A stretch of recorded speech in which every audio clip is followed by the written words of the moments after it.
मुंबई में कांग्रेस की mega rally में बीते दिन इंडिया ब्लॉक के कई नेता एक साथ नजर आए। खास बात ये रही कि इस रैली में गठबंधन के सभी नेताओं की आवाज ईवीएम के खिलाफ एक साथ उठी। इस रैली में बड़ा मैसेज ये दिया गया कि आने वाले दिनों में इंडिया गठबंधन के नेताओं के चुनावी प्रचार में ईवीएम ही टारगेट पर रहेगा। इसके साथ ही अलायंस के नेताओं ने ईवीएम से वोटिंग प्रक्रिया का विरोध किया और ऐलान किया कि अगर वो सत्ता में आए तो ईवीएम से वोटिंग नहीं होने देंगे। बता दें, राहुल गांधी की रविवार को भारत जोड़ो न्याय यात्रा के समापन पर मुंबई के ऐतिहासिक मैदान में इंडिया ब्लॉक के दिग्गज नेताओं का जमावड़ा लगा। यहाँ नेताओं ने वोटिंग के लिए ईवीएम के इस्तेमाल के खिलाफ आवाज तेज की। सभी नेताओं ने ईवीएम वोटिंग के खिलाफ बात की और कहा कि जब इंडिया ब्लॉक सत्ता में आएगा तो ईवीएम को वोटिंग प्रक्रिया से हटा दिया जाएगा और ईसीआई को आजादी दी जाएगी। इतना ही नहीं, ईवीएम पर बीजेपी सरकार और पीएम मोदी को घेरते हुए राहुल गांधी ने जमकर हमला बोला और कहा कि बिना ईवीएम के नरेंद्र मोदी चुनाव नहीं जीत सकते। इसके साथ ही राहुल गांधी ने दावा किया कि चुनाव आयोग ने ईवीएम दिखाने के अनुरोध को खारिज कर दिया। राजा की आत्मा ईवीएम में है। सही है, सही है। राजा की आत्मा ईवीएम में है।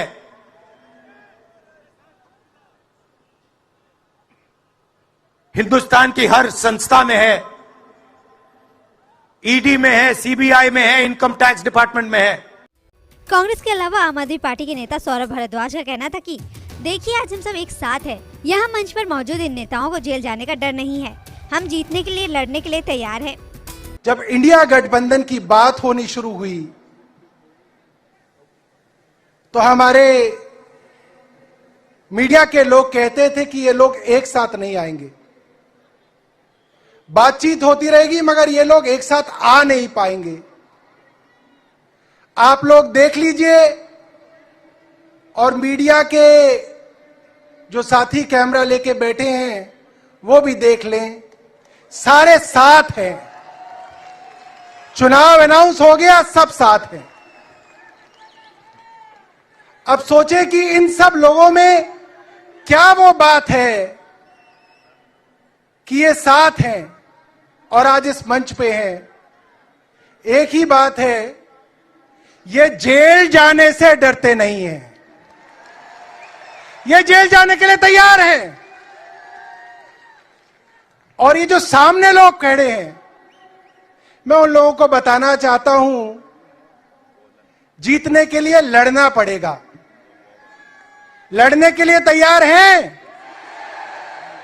हमारे यहां कहते हैं लड़ेंगे तो जीतेंगे। तो मैं बोलूंगा लड़ेंगे, आप बोलोगे जीतेंगे। लड़ेंगे, लड़ेंगे, अरे लड़ेंगे, लड़ेंगे। लड़ना जरूरी है क्योंकि अब लड़े बिना काम नहीं होगा। अब सोचे कि इन सब लोगों में क्या वो बात है कि ये साथ हैं और आज इस मंच पे हैं। एक ही बात है, ये जेल जाने से डरते नहीं हैं। ये जेल जाने के लिए तैयार हैं। और ये जो सामने लोग खड़े हैं, मैं उन लोगों को बताना चाहता हूं, जीतने के लिए लड़ना पड़ेगा। लड़ने के लिए तैयार हैं? हमारे यहां कहते हैं लड़ेंगे तो जीतेंगे। तो मैं बोलूंगा लड़ेंगे, आप बोलोगे जीतेंगे।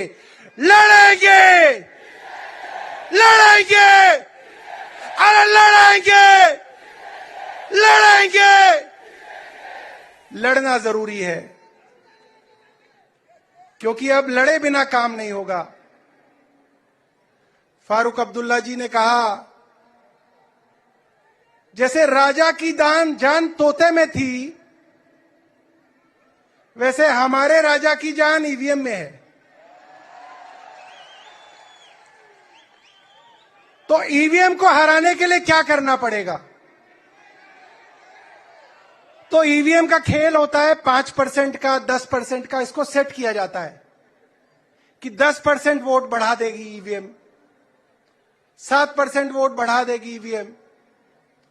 तो मान लो 10% वोट बढ़ा देगी ईवीएम, तो इस बार 20% लोगों को निकल के वोट डालना पड़ेगा, तो ईवीएम हारेगी। बाद में ईवीएम को खत्म भी करेंगे, मगर इस बार ईवीएम को हराने के लिए लोगों को घर से निकलना पड़ेगा। और अगर 10% पे मशीन सेट है तो 20% फालतू लोगों को निकल के वोट डालना पड़ेगा। डालेंगे वोट? डालेंगे? लड़ना जरूरी है, लड़े बिना काम नहीं चलेगा। इलेक्टोरल बॉन्ड ने भारतीय जनता पार्टी की पोल खोल दी है, मगर मैं आपको बताऊं ये सिर्फ राजनीतिक लोग इस बारे में बात कर रहे हैं, जनता तक बात नहीं पहुंच रही है। जनता तक बात कैसे पहुंचेगी मैं आपको बताऊंगा। अब मेरे बाद जब बड़े बड़े नेता यहां पे आए तो आप लोगों को एक काम करना पड़ेगा, सबको अपना फोन उसमें फेसबुक को खोलना पड़ेगा, फेसबुक को लाइव पे चलाना पड़ेगा और सबको फेसबुक लाइव करना पड़ेगा, तो घर घर घर बात पहुंचेगी, वरना नहीं पहुंचेगी। ये बहुत जरूरी है। मैं अपने घर का आपको उदाहरण देता हूं। मेरे पिताजी हैं, 70 वर्ष से ज्यादा के हैं, मोदी की पॉलिसी से बिल्कुल इत्तेफाक नहीं रखते। 1 मिनट में मैं बात अपनी खत्म करूंगा। मगर पूरे दिन टीवी इतना दिखाता है, इतना दिखाता है, इतना दिखाता है कि कोरोना के अंदर मेरे पिताजी भी दिया जला रहे थे कि भाई पता नहीं दिया जलाने से ही कोरोना हट जाएगा, क्योंकि पूरे दिन टीवी दिखाता है। तो अभी पिछले कुछ दिनों उनको उनके किसी मित्र ने यूट्यूब देखना सिखा दिया, और अब मैं जब घर जाता हूं वो यूट्यूब पे किसी का वीडियो देख रहे होते हैं। कभी अभिसार को देख रहे होते हैं, कभी अजीत अंजुम को देख रहे होते हैं, कभी साक्षी जोशी को देख रहे होते हैं, कभी किसी और रवीश कुमार को देख रहे होते हैं। तो हम लोगों को, अपने घर के लोगों को यूट्यूब वीडियो देखना सिखाना पड़ेगा, तभी इंडिया जीतेगा। ईवीएम पर इंडिया अलायंस के इन नेताओं के हमले के बीच कांग्रेस महासचिव जयराम का बयान काफी चर्चाओं में है। उन्होंने रविवार को कहा कि हम ईवीएम का विरोध नहीं करते, बल्कि इलेक्ट्रॉनिक वोटिंग में हो रही हेराफेरी का विरोध करते हैं। वीवीपैट पर्चियों की 100% गिनती की जानी चाहिए, ताकि वोटिंग सिस्टम पर मतदाताओं के संदेह दूर किया जा सके और भरोसा बहाल हो सके। फिलहाल लोकसभा चुनाव में इंडिया गठबंधन ब्लॉक ईवीएम के खिलाफ लड़ाई को किस तरह से जनता के बीच लेकर जाती है, ये देखना होगा। अगर आपको हमारा ये वीडियो पसंद आया हो तो इसे लाइक और शेयर जरूर करें, और हाँ, हमें सब्सक्राइब और फॉलो करना ना भूलें, ताकि आप देश और दुनिया की कोई खबर मिस ना करें। तो जुड़े रहिए हमारे साथ और देखते रहिए